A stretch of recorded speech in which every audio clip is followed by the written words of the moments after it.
Hi everyone. I'm going to read you a story today. It is called The Very Best of Friends, and it is written by Margaret Wilde and illustrated by Julie Vivas. All right.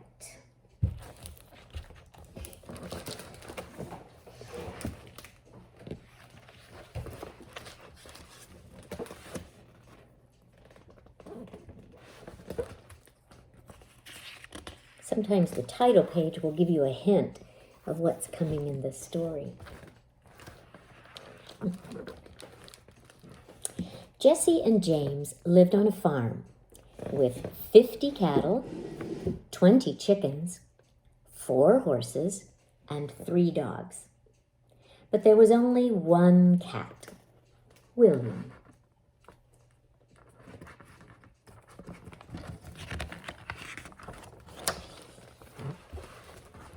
James liked cats, but Jesse didn't. Cats leave hair on the furniture, Jesse said. Cats are silly, skittish creatures, she said. Cats aren't nearly as useful as dogs. Because James loved William so much, Jessie tried to love him too. She always made sure William had a tasty piece of fish and a fresh bowl of milk. She even scratched him under the chin, now and again. But William knew, deep in his heart, that Jessie didn't love him. Not really. Not like James did.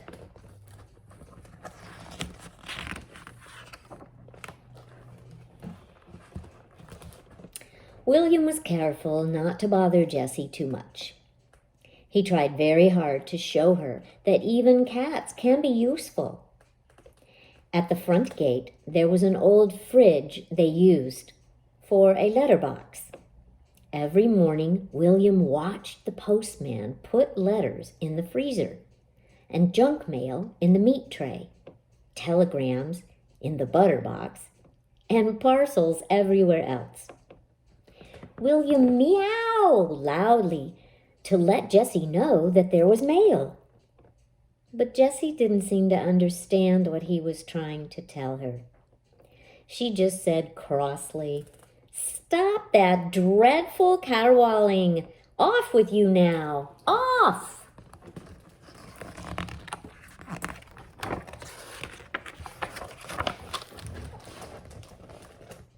So off William would go, off to find James, and the two of them were the very best of friends.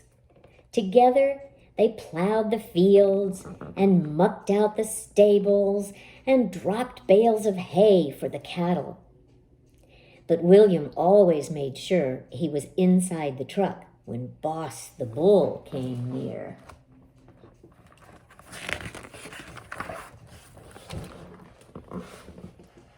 William was very happy inside the house.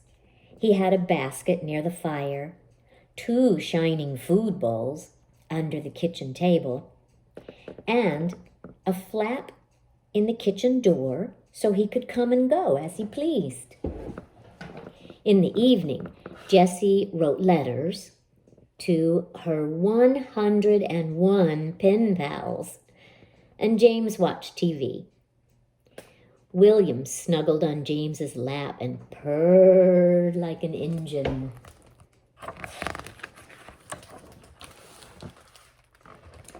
And late at night, when Jessie and James were fast asleep, William jumped onto the bed and slept on James's feet. James said he was better than a hot water bottle any day.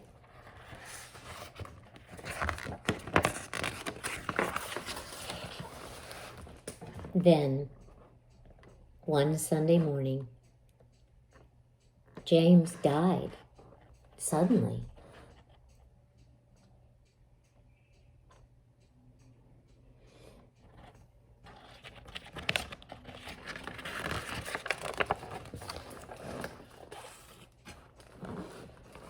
Jessie cried a lot when she thought no one was looking, and William spent his days lying on the bales of hay in the truck, waiting for James to come and feed the cattle. Jessie became quiet and very forgetful. She didn't write any letters. She didn't collect the mail. Even though William meowed extra loudly, she didn't keep his bowl filled with milk, and she never scratched him under the chin anymore. And it was a long time since William had purred like an engine. He tried rubbing his head against Jessie's legs, but she didn't seem to hear him or see him. Instead, she looked straight ahead and said, "The house smells of cat. I think you should stay outside from now on." She put William's 2 food bowls outside the kitchen door and bolted the cat flap. She put his basket next to the tractor in the shed and said, "From now on, you can sleep here. It's warm in the shed and you will soon get used to it." William didn't like sleeping in the shed. It was dark and lonely. It smelled of paint and gasoline and chicken manure. He didn't like being shut out. He meowed and yowled and yelled and scratched at the door. But Jessie didn't seem to hear him or see him.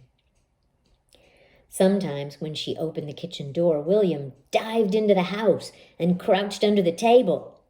There he stayed until Jessie crawled after him and pulled him out and carried him outside.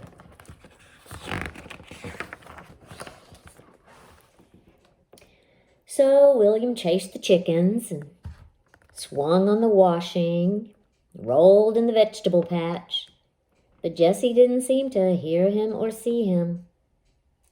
He tried telling her that the fridge was chock-a-block with mail, but Jessie just closed the windows and drew the curtains and watched TV all day and all night. And after a while, William stopped trying to sneak into the house. He stopped meowing, and he stopped watching the postman trying to cram more and more mail into a very full fridge. Instead, he just lay on the bales of hay in the truck and glared at the house with its shut windows and its shut doors.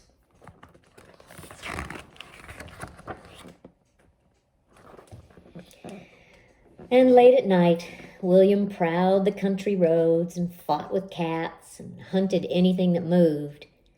He grew mean and lean, and he hated everything and everyone.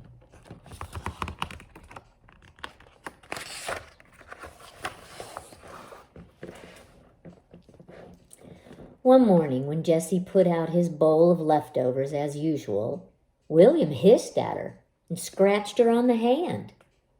Jessie cried, "Ouch!" and suckled her hand. She stared at William. "Why did you do that?" she asked. She stared harder at him. William looked mean and lean. He had a torn ear and a bald patch in his fur. He didn't look a bit like James's cat anymore. Jessie left the kitchen door wide open while she bathed her hand and put on a Band-Aid. And then she did 3 things.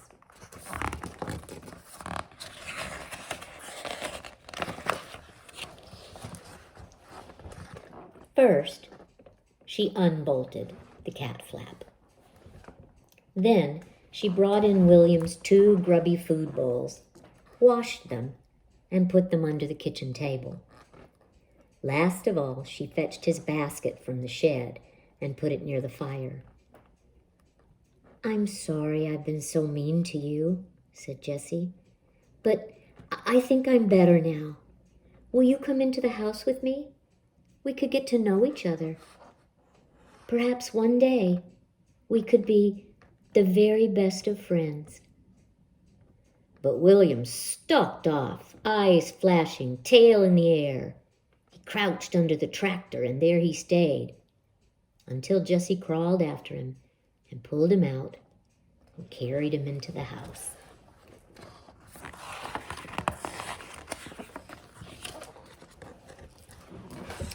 So now in the mornings, William watches the postman put letters in the freezer, junk mail in the meat tray, telegrams in the butter dish, and parcels everywhere else.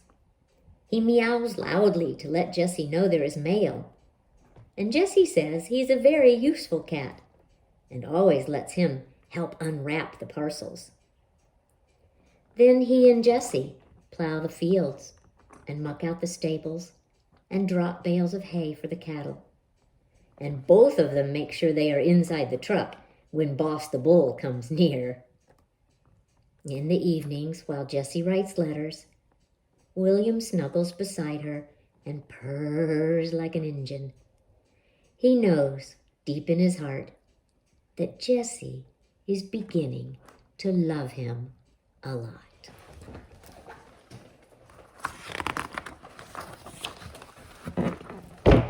And late at night, when Jessie is fast asleep, William jumps onto the bed and sleeps on her feet.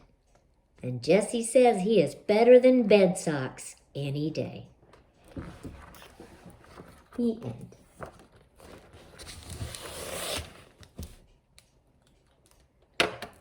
Sweet little book. I hope you have a great week, and I'll read you another story soon.